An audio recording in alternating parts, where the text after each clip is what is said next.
We're all seeing it, right? The AI revolution is in full swing. It feels absolutely unstoppable, powered by giants like Nvidia building these world-changing chips.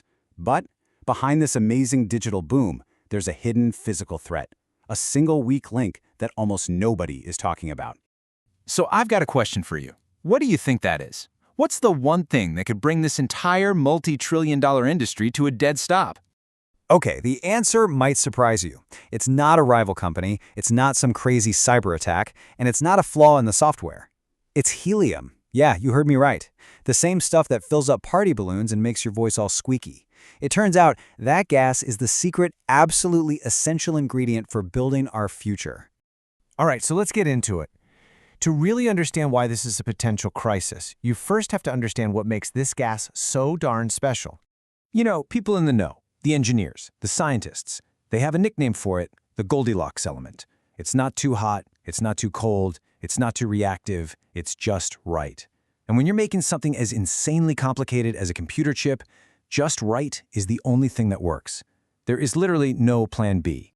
So what does that Goldilocks thing actually mean? Well, it really boils down to three unique superpowers. First off, it is the absolute best coolant for this job. It pulls heat away from those delicate silicone wafers so fast they don't crack under the pressure. Second, it's totally inert. That means it doesn't react with any of the crazy chemicals used to carve the circuits, so it doesn't ruin the chip. And third, its atoms are so incredibly tiny, they use them to find microscopic leaks in the vacuum chambers where the chips are actually made. If you lose even one of those superpowers, the whole assembly line just grinds to a halt. Okay, so we know helium is mission critical, but who exactly needs it? This is where we get into the structure of the AI industry, and honestly, it's set up like a perfect row of dominoes, just waiting to fall. Think about it this way. You've got two main types of players. On one side, you have the fabless designers. These are the big names you know, right? Nvidia, Apple, AMD. They're the brilliant architects, the ones who design the brain of the chip. But, and this is the key, they don't actually own any factories. On the other side, you've got the foundries, companies like TSMC, Samsung, and Intel. They are the builders. They own these massive, unbelievably expensive factories called fabs, and those are the places that need the helium. And this is where you really see that domino effect in action. It's super straightforward. The foundry, say TSMC, needs helium to run its machines. No helium, the machines just stop. And since a designer like Nvidia is 100% dependent on that foundry to build its chips, well, you see the problem. If the builder stops building, the architect literally has nothing to sell. It's game over. For a company like Nvidia, their whole business model just vanishes overnight. So look, this isn't just some abstract what-if scenario. This risk is real, it's measurable, and it hits the bottom line.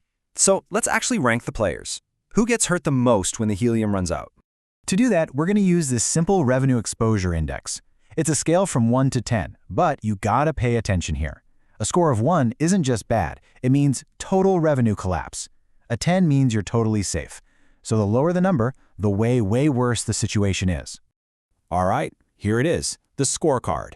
And this shows you just how brutal the fallout could get. Let's start with the absolute worst case, Samsung. They get a 1, a total wipeout. Why? Because they get almost 2/3 of their helium from one place, Qatar. That supply line gets cut and their factories go dark, period. And that kicks off the dominoes. TSMC, the world's best chip maker, gets a 2. Their cutting-edge machines just can't run without helium. And because Nvidia relies entirely on TSMC for its AI chips, guess what? They also get a 2. If TSMC stops, Nvidia stops. Same story for SK Hynix, who makes critical memory for AI. Now, on the safer end, you've got Intel and AMD at a 4. We'll get to why their location helps them in just a minute. Okay, let's just zoom in on the biggest name in AI right now, Nvidia. What's so wild about their situation is that the risk is totally indirect. They don't use a single puff of helium themselves. But as you can see, the connection is absolute. 100% of their top-tier AI chips are made by TSMC.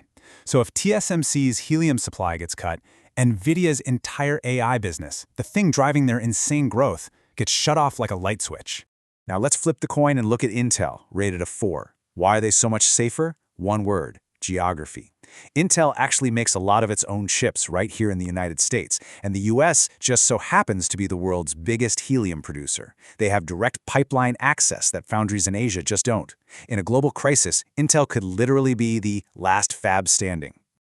And that idea, the last fab standing, that brings us to the final, really fascinating geopolitical twist in this whole story. This goes way beyond just corporate supply chains. We're talking about national power. Think of it this way. The US is basically the Saudi Arabia of helium. So if there's a huge global shortage, what do you think's going to happen? You can bet they'll practice some helium nationalism. They're going to keep that precious gas for themselves, for their own companies, and their own national security. And that creates a whole new, and kind of shocking, list of winners and losers. And this is where things get really wild and kind of counterintuitive. The winners in this scenario would be the companies with factories here in the US. Intel, Micron, Texas Instruments, they'd have a guaranteed supply. And the losers? Here's the crazy part. It's some of America's biggest, most celebrated tech companies, Nvidia and Apple. Why? Because they don't make their stuff here. All the helium in America doesn't do them any good if their factory in Taiwan is shut down. A huge US advantage could actually cripple America's own tech darlings. Okay, so let's pull all these threads together. After all this, what's the big takeaway? What's the lesson here? You know, there's a quote from the original analysis that just nails it. A total lack of helium doesn't just make chips more expensive, it stops the machines entirely. This isn't about inflation or paying a higher price. This is about the factory lights turning off. So here's the bottom line. This whole world we live in, this world of AI, of the cloud, of data that seems to just float on air, it's kind of an illusion. It is all built on a very real, very physical foundation of rare elements, complicated machinery, and incredibly fragile global supply chains. The digital world completely depends on the physical one. And that just leaves me with one last question for you. After digging into all this and realizing the massive importance of helium, something most of us never think about, it really makes you wonder, right? If we almost miss this, what's the next helium? What's the next invisible, irreplaceable ingredient that our entire digital world is built on that we are all completely taking for granted?